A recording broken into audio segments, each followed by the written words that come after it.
What's good, people? This is the Rap Roundtable. Your boy Jarv here, Sincere the Rap Snob, Dini the Balance, the homie Mace. We just want to make sure y'all like, share, subscribe, comment, help us get our numbers up. We're trying to get 2,000 subs, 5,000. Y'all know how this go. If y'all think we're good and y'all love the content, some of y'all always say, yo, how come y'all don't have more views? It's because y'all don't sub. So make sure y'all do that and tap in with us. Peace. The Rap Roundtable. What's good, people? It's the Rap Roundtable. Your boy Jarv here, alongside Sincere the Rap Snob, alongside Dini the Balance, alongside the homie Mace.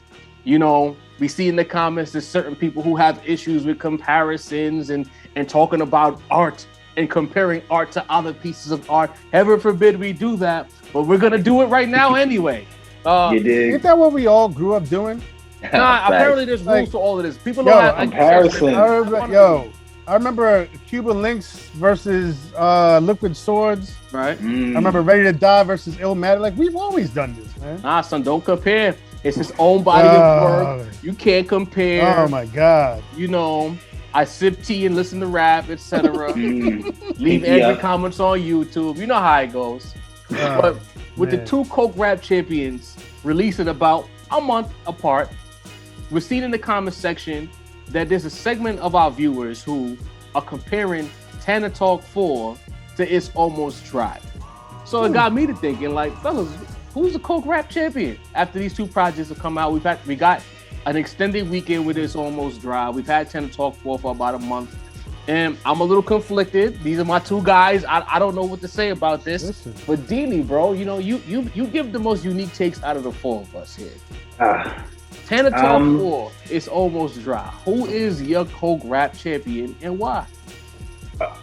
This is gonna sound crazy, but I'm going with it. I got Benny for and it's weird because I don't have him as the champ. I feel like in some strange way, Pusha's gonna always be the champion. Okay. Because that's literally 98% of all he talks about. You know what I'm saying? Like Benny kind of bounces forth from different places, but yeah, I would have to give it to Benny. First of all, I'm going to just go out there and say it. I think Benny's joint is better than Pusha's joint. I think the features are better on Benny's. I think the production is better on Benny's. I think the staying power of the songs is better on Benny's. Like it's Benny's top. The staying power. The staying power. That's why you lost me. I was with you. With 10 crack commandments. The 10 crack commandments. What is staying power though? I'm gonna let you finish. But go ahead. When I mean staying power, I mean like a hard hitting record. Like that record on that album probably hit me harder than anything I got off the Pusha album. Okay. I mean, in that sense, like as far as the stick record, I even went back and bumped Tana Talk 4 today, and bumped the Pusha joint behind it just to see if I could get the same vibe. Man, I can't lie, man. I got Benny, man, and Pusha's my guy. So that says a lot. Sin, you already here, Sin. You feeling some type of way. Jump in. Oh man, this is really tough for me, honestly, because I feel like even though they both occupy the same sort of Coke Rap space, technically, subject matter wise, they're such different albums, bro. Okay. They're so uniquely different each one. Like Benny, you know, obviously coming from the Griselda camp, fucking with Alchemist and Derringer is gonna have a completely different sound sonically than an album produced by Pharrell and Kanye. Right? Now where I was also re-listening to Tana Talk 4 like Dini today because I had to.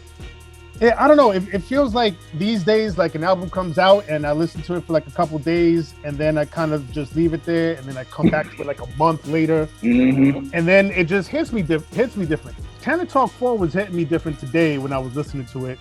It's almost different like how? Better. Like the songs would. I don't know. Maybe because I think everybody these days is a victim of the hype. So like when a very anticipated album drops, like we're expecting so much, and that like when we listen to it, it's like, oh, okay, it didn't live up to that. But then when you come back to it, you listen to it with fresher ears, with more earnest ears, right? So that's how. Less judgment. Yeah, less judgment. So Tana Talk 4, I was listening to it today. I was like, this shit goes, but then it's still tapered off at the end, right? It's almost dry. I think the highs are higher, but still, like the joints I don't like, I really don't like, bro. Really don't like. Agreed. Like, I mean, it's Kanye and Pharrell. The highs are gonna be higher in that as far as like. Yeah, man. Now I'm gonna wrap this up, put a bow on it. I have more notes, but I don't want to talk too long. But I don't know. I think I almost want to give it a draw, but I think that's a cop out. Don't be a coward, Sin. Yeah, I'm gonna no balance. I'm gonna lean towards Pusha. Oh, I'm gonna lean towards Pusha by a hair, and I'll tell you why. Game. I'll tell you why. The Benny joint, cohesive. It kept me going song to song, which is something like the Pusha joint didn't really do for me. But I felt like Benny played it too safe, and at least Pusha T took some chances sonically, and they might not have all worked for me as far as I'm concerned. But the highs were high enough for me to be like, nah, I'm gonna give it to Push by a hair. It's not by much. Like, if I could call it a draw, I would call it a draw. But yeah, keep going. Mace, jump in. Oh man, good opinions by my brothers right here. Gave me something to think about. Now, the Coke Rap Champion. Very difficult to decide that. But first off, I want to address the elephant in the room that it seems like nobody wants to address now. You ever watching like ESPN? You know what I mean? They put up one of those useless stats. You know what I mean? They're like first player with this statistical profile. First Michael player to Jordan. bounce the ball twice at 7:45 p.m. on a Tuesday. Right. It'll be like Michael Jordan, Kobe Bryant, LeBron James, and Andrew Wiggins. Now that's how I feel about the 4 producers on these 2 albums. You know what I mean? Like, it's clear that there is a drop off when it comes to Derringer. You know what I mean? Like, come on, guys. Like, the production, Dini, you're bugging. The production on Tana Talk 4 is not fucking with the production on It's Almost Dry, brother. He's the Andrew Wiggins of this equation, brother. Oh, he's not even Jordan Poole, Mace? Nah, man. He made an all-star once, brother? You know? Yo, so that's all I'm saying. When it came to these 2 albums, both of them are A+ rap performances. You know what I mean? Just like Dini said, I agree with the features on Tana Talk 4 be embedded in the features on It's Almost Dry, but the high grade production of It's Almost Dry just it sticks out so much compared to Tana Talk 4. So if we're gonna reduce on who's the Coke Rap Champion for these 2 albums, I'm gonna have to go with It's Almost Dry, and he has Derringer to thank for that. Yeah, should have went with Hit Boy. 2-1. Nasty work. Yeah, they gonna get me. I'm ready. Wow, they gonna get you. For Derringer real, slander from Mace. That's my ball. He took it ball for ball, line for line. Line for line. It's tough. I think one thing both of these artists ahead of their release said that they had the album of the year. For some reason, Pusha T, especially in our comment section after we dropped our reaction, Pusha T caught a lot more flack for saying his album was the album of the year. I don't even think I remember anyone being mad at Benny saying it. So there's a little bit of a weird dichotomy there. I guess because Benny's still more of an underdog by comparison of Pusha T. He doesn't get that blowback. And there's no whole feature. There's no Kanye. There's no Pharrell. It's just Derringer and Alchemist. So I guess he gets a pass with that. But if I'm talking about these albums, the first thing I think about is the rideability. Sin, you mentioned this when we did the reaction. It's hard to ride to It's Almost Dry. Like, I had to rework the playlist to get that ride feel. I had to eject 2 songs to get that feeling that I want for that album. I feel like my track list, I'm gonna pump it. I ain't gonna tell you what it is, but the way I got it, I love that front. That 1 to 10 is amazing for me personally. Yeah, I didn't have to do that with Tana Talk 4. In fact, let me get the track list out here right now, and I might say something that sounds a little, because these are my 2 favorites, but I gotta call it what it is. Intro better too. From Johnny P's Caddy all the way through Uncle Bun, That smoked better than anything on. I ain't gonna lie. It's almost dry. As far as the flow, the feel, the subject matter. 1 through 7. Yes. 1 through 7. Yeah. Absolutely. And that's what I was listening today, and then but then I had to cut it like right around 7 or 8. So then I went back to it and listened to the rest of the tail end, and I was like, Yeah. So to use another NBA basketball analogy, I think the issue we having with It's Almost Dry and Tana Talk 4 is this. Like, I think I've said this before on a different topic. To me, Tana Talk 4 is like that dude who's gonna give you 22. He's Chris Middleton right now. 22 to 25 over and over and over again. The issue with It's Almost Dry is there's a couple of 40 balls on It's Almost Dry. But in between those 40 balls, there's a 17, there's a 16, there's a 2 for 17, there's a KD in Game 3 the other night. There's some dubs in there. Trae Young 8-point night. Right. So it's like, do you want the 22 to 25 you're going to get guaranteed? Or do you want the 40 ball that knocks your socks off, you run to YouTube and you go get it? For me, and no, I'm not comparing this to Daytona before you get nervous. You know who I'm talking to. Oh, man. I'm just looking at this project and I'm like, overall entertainment, rideability, flow, subject matter, delivering on expectations. I gotta give it to Benny, y'all.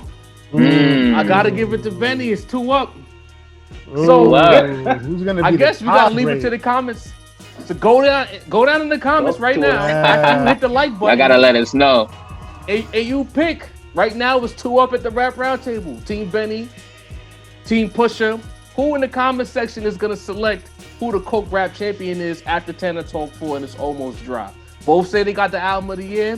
One person got a pass for not delivering, while the other one's getting cooked on one side, and on the other side getting praise and adulation. I guess, hold on, Sin. You the rap snob here. Yeah, what up? There's a lot of people saying that this is Pusha T's, especially on Twitter. I'm seeing this. I don't know what your algorithm is saying. So people are really saying what Elon Musk is allowing me to see.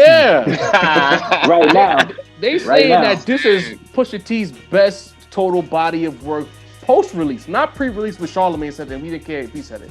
But a lot of people are saying this is the magnum opus for this guy. I don't agree. I need the rap snob to tell me what it got to be Daytona. It's not this. It's not this. And again, it's because, there's inconsistencies in the sequencing, the pacing, the flow of the album. There's definitely some joints on there that I would just chuck. Okay. I can't do it. And it's made me think, if this album, if It's Almost Dry was also a 7-song joint like Daytona, and we could cut the joints, what would that sound like? What would that be like? Wow. That could be a back-to-back. Let's talk about it. We got a couple. Do we have time? Y'all got a couple seconds? Nah, we'll get into it. So let me pull up It's Almost Dry. All right, so I'm saying that I got the first 7 from Benny, flat out. Is there a 7 on It's Almost Dry that beats Benny's first 7? I'm chopping off the first 2 automatically. You can't have Let the Smoker Shine the Coupe Soda intro in there. You can't have Brambleton gotta be Brambleton gotta be in. Brambleton gotta be in. Yeah. Bugging. It's out of 12. Pick up 5. Dreaming of the Past is in there. Okay. Fire. Neck and Wrist is in there. I'm sorry. Yeah. Y'all can Just So You Remember is in there. Easily. Absolutely. Yeah. Diet Coke. Diet Coke in there. I know Rock and Roll is out. Rock and Roll Open. Open. Get it out of here. Fire. Does the joint with Malice make the cut? Uzi and Tolliver? Out. That's out. I love Uzi and Tolliver I like that record. For the car. Okay. That song does what it's supposed to do for me. Does the joint with Malice make it? Nah, I'm not a fan of that record, bro. Yo, I like that way more than everybody here. I love that joint. I ain't gonna lie. I feel like that ended the album perfectly. It's a good song, but it don't fit none of the aesthetics of the album. It don't fit. Pushing Malice back together had to have been a bigger moment, a bigger event than that song. I would have rather let the Smoker Shine the Coupe. I felt like that vibe was perfect for Malice to Pusha get on something crazy. Call My Bluff, he could have got off. Call My Bluff would have been good, yeah. Open, he would have been crazy and open too. I'll put it like this. It's 12 songs. Mm-hmm. Give me the 7. It's easier for me to think of what I'm getting the fuck out of it. I got it. Let the Smokers Shine. Boom. Yeah. Out of there. Out of there? Let the Smokers Shine is out of there. Yeah, Okay. I'm taking it out.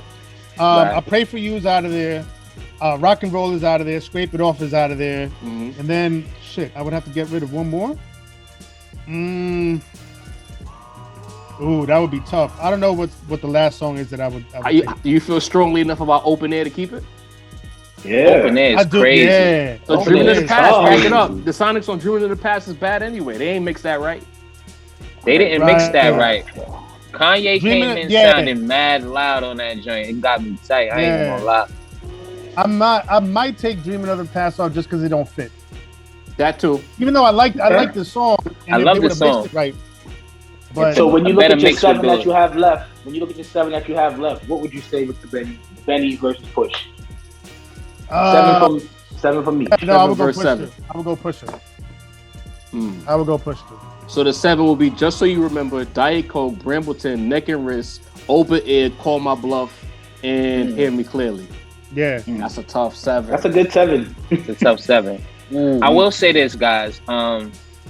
The whole lore of I listened to the Joker while I was making this album is corny as hell. I'm a person who picked Pusha T for the winner, but that's like fucking corny to me. I gotta say it. I like, mean, even it was on mute while I made these verses. Who cares, man? And were you trying to say you were depressed, Push? Because that Joker movie had nothing to do with selling coke. He wasn't selling coke. He was depressed. Yeah. He had mental illness. Right. Mm-hmm. I don't know. This is a good conversation here. Yeah, for sure. Yo, tap in the comments, y'all. Yeah. We need those votes. Matter of fact, for a change, don't yell at us. Just pick. Matter of fact, we only have one ask. Spin both albums before you make this judgment. Like literally listen to both and really digest them shit before you actually just jump on here running your mouth. Like, And don't be afraid to compare the 2 albums. I know they're singular body. I know, right? The joy of life comparison, right? This is fun. This is how I know certain people they get spoken to in the barbershop. They just sat in the corner and that was it. They didn't get in no conversations. I'm not gonna hold you. Another part that made me feel that way about It's Almost Dry is when I was listening to It's Almost Dry, there were joints that I said to myself, "Damn, I wish Benny rapped over this." Other than I say Weekends in the Perry, there wasn't anything on Tana Talk 4 that I was feeling that way. Nah, that joint with 38, bro, you bugging. Push could have got off on that. Push could have got off on it, but I wasn't. Man. Let me get my track list back out. But you know what's interesting? Because there's certain albums that I love, but if you ask me, like, what's your favorite song, or if you ask me to like ID a song, I'd be like, I have no idea, because I just let it ride, and I just front to back, and I like it flows smoothly song to song, but like each individual song sounds so much like the previous song that it all blends together. That's how I feel about the Benny project, and I don't feel that at all. Like the Pusha album is like the opposite of that. Like every song that I see on the playlist, even though I've only been listening to for a few days, I know exactly what song it is because each song is that unique. Yeah, you know what I mean? Fair. And that's why I give points to Pusha because for that reason. I think they even leaning into that too. They released on Apple Music. They released the Ye versus Pharrell version today, I believe. Really? Word? Yeah, they did. Interesting. Go check that out. We won't get into the sales particulars because this is like Pusha's first #1, and then Benny got a chart placement. So this is like a big deal for both artists. This is why they keep trying to push Doja Cat as a rapper because bars are making too much noise. So we got to tell you Doja Cat as a rapper, so bullshit can flourish. To that end, a couple things. One, like topic wise, bar wise, subject matter wise, Benny's rapping like he's still got like 1 foot, like he's freshly out the game, and like if some goes off, he's right back in that shit. Pusha's rapping from a completely different place of life. Like he's almost rapping from like a mountaintop. like everything he said, like he's almost talking to you in allegory or in legend. You know what I mean? So that that difference is very very relevant. But what was the other thing I was gonna say? Oh, I'm just glad that we actually have both of these albums. In today's space, because you know what I mean, the machine is pushing this this fucking Doja Cat thing and all these other artists. Nah, get that shit the fuck out of here. And then what upsets me is Wale jumps in the fray because no one pays attention to your music. Now you want to co-sign Doja Cat as a rapper. I mean, don't get me wrong, Wale has his fan base, but it's like Wale, like you, bro. You know better. He want that feature bad, bro. Because Wale came in that class with Drake and him. He know the rules. So to co-sign this whole she's a rapper, until she drop a rap song, I don't want to hear it. At this point, Wale need to get the discussion if he's a rapper. You know what I'm saying? He can get the Doja Cat feature and it won't matter. He got a Cole feature and a Vibrant Thing sample and nobody cared. Nobody. That song was actually pretty decent. It is. But if I want that, I could go listen to Q-Tip. That's the real thing. Come on, son. Fellas, this was fun. Family in the comment section again. Make your pick. Tana Talk for all your almost dry. We have episode 44 out right now. If you still ain't tapping into 44, make sure you tap in. We got 45 on the way, and we have a very special guest on deck for 45, and that's coming real soon. And if any news breaks between now and the time 45 drops, you know we'll be here to give you pure, uncut, raw podcast talk because we're the best rap podcast out. Don't let nobody tell you differently. It's us, and it's not close if we keep it in 100. It's the Rap Round Table. We out. All right, yeah. You dig.